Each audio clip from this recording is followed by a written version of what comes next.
That's not very good. You gotta step your game up. Welcome everybody to Brew Friday number 6. As you can see, I'm back in the office today. I'm not on a tropical island in the sun with alcohol, but that's okay. I'm happy to be here, happy to do this video for you guys again. I'm excited. We have some good questions this week. I am let down by my coffee, but this is probably partially my fault because I don't really know how to get sheets of coffee because there's so much going on there. I usually just order something and someone gives it to me. Making it myself didn't go well. Regardless, we got some great questions today. We're getting close to Christmas. These questions don't relate to anything Christmassy or holiday-ish, but I think there's a lot of value in the questions that we did get, and of course my wonderful answers that I have for you. Let's get right into it though. Question number 1. I've been hitting the gym by myself lately. As a side note, this is a former client of mine that I used to train in another facility, so he's saying he's been working a little bit on his own. And I was wondering if there was any set recommendations that you could recommend for legs, upper, and core. I'm really looking to start filling out with muscle because I'm at an age where I'm starting to grow.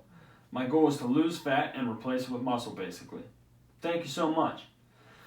Thank you, leaving your name out, for that question. I definitely have some recommendations for you. Now, something to keep in mind though is that these recommendations are very basic. This is nothing specific. This is for general population, general suggestions. This is not the gospel. This is not the only thing that you should keep in your program, the only guidelines that you'll ever have. Other people are going to tell you other things. I'm going to give you my recommendations. I'm going to go a little bit beyond just basic sets too, because there's a lot more to it than that. So, for your upper and lower stuff, your full body movements, core I'm gonna address a little bit separate, but being that you're a young athlete, we want to build some foundational strength. So I'll explain why I'm going to separate this out a little bit more in a minute. But for strength building, we want to add some strength, just get stronger, not necessarily focusing on increasing muscle size and hypertrophy. I recommend 5 to 8 sets of about 3 to 5 reps. Here we're going to focus a little bit on heavier weight, but since we're keeping the rep count low, we're allowing ourselves to move that heavy weight, get good reps on it, but not for long sets. So we're not trying to hit 6 to 10 reps here. We're going 3 to 5. That allows us to exert max effort on each of those sets. What we're going to do now, we have that 5 to 8 set volume. That allows us to spread out a little bit of heavy here, a little bit of heavy here, here. So higher volume by sets, not by reps. Again, just allowing us to push heavier weight, but over an extended period of time to get more volume and make those training adaptations. And I'm separating that out from hypertrophy or muscle building because my recommendations for hypertrophy are a little bit outside of the norm, I think, for what you get in textbooks and general guidelines. 3 to 5 sets, that's pretty common. I think that's something you will see in textbooks. But where I make my changes, my recommendation for volume or for reps on that is actually 6 to 20. I like 6 to 20 here. I'll explain why. The normal recommendations for a background on this are about 8 to 12 or even 6 to 12 reps for hypertrophy. I extended up to 20, which trends into muscular endurance, which is what the textbooks are going to tell you. The most muscle gain that I see at any point in my training is whenever I have my volume up high. So when I'm hitting high sets of 12, 15, 20 reps, that is where I get a phenomenal pump and where you really kind of start to see growth. And again, this is in my situation. Everyone's different and that might not apply to everybody.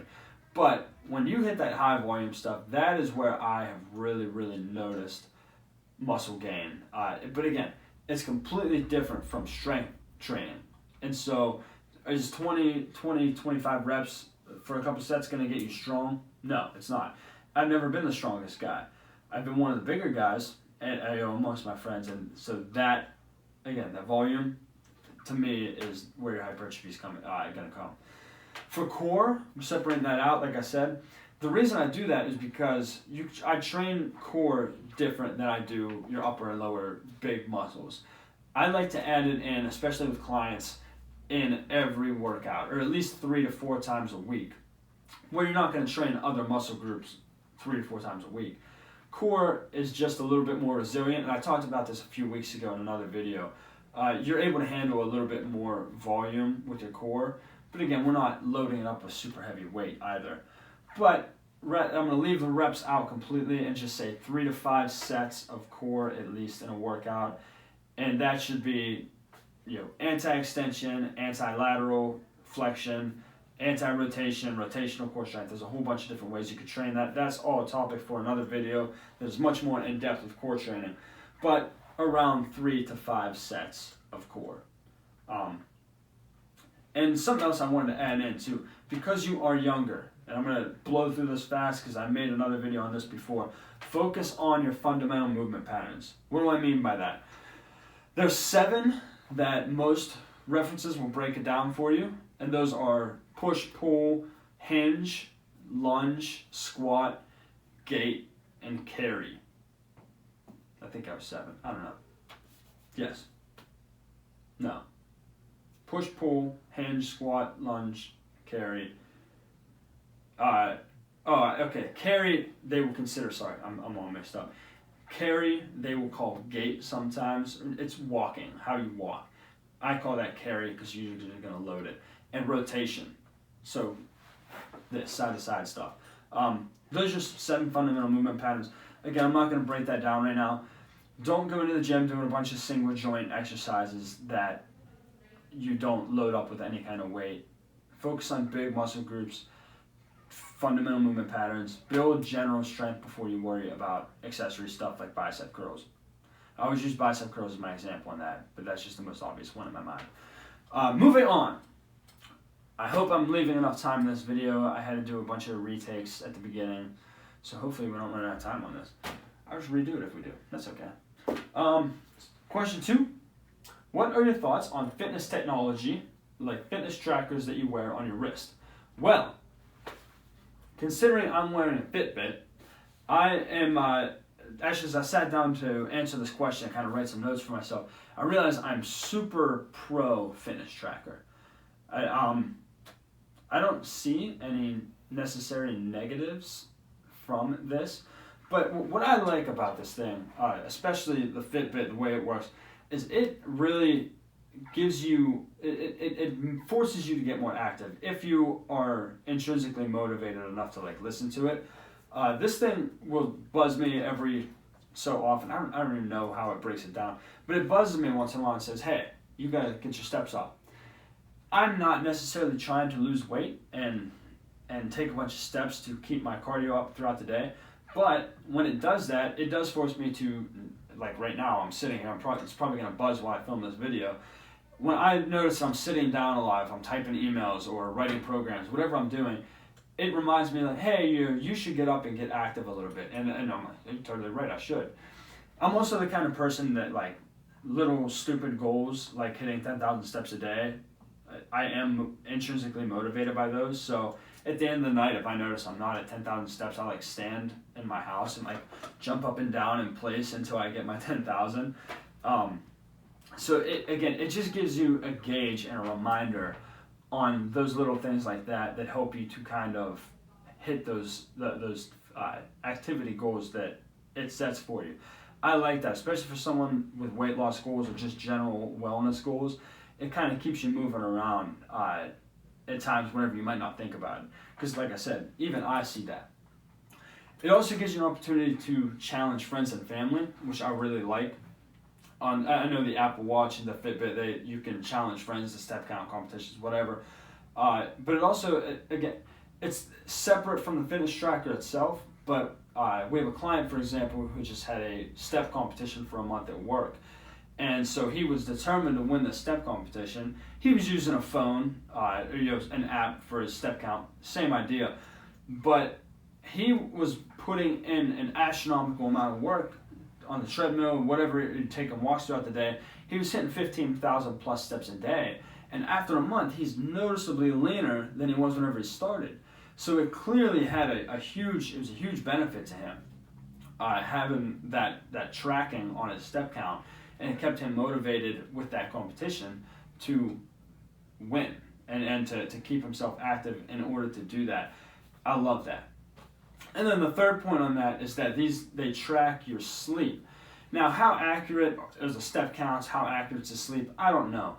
But it's going to be ballpark in the right area. And so with that, your recovery is your number one priority with training and improving your wellness. You have to recover. If you're not recovering well, you're not going to improve. That's just a fact of life. And so when this is telling me, okay, you're only getting a half hour to an hour of quality sleep a night, I'm saying, oh, that's a problem. I need to change that if I want to continue to improve and get better. And so it gives you that gauge to make the proper changes and the necessary changes that you need to continue to grow and improve in whatever area of wellness and exercise, fitness, whatever that you are trying to improve in. I'm running out of time. We have a good question here for our last one. I'm going to have to bring him back up for it. And so hopefully he has enough time in this video to do that. Please welcome Mr. Andrew Wade has joined us for our last question on today's Brew Friday. I do not like to address the nutrition-related questions whenever I have a couple experts around here that can take it for me. He's staying in his lane. I'm staying in my lane, that's right. So Andrew. Yes. Like I said, this is going to be a challenging one for you. Okay. Intermittent fasting and endurance training. Is there a benefit to training fasted versus fed? Go. I don't know, man. I'm stumped. You should ask Allison.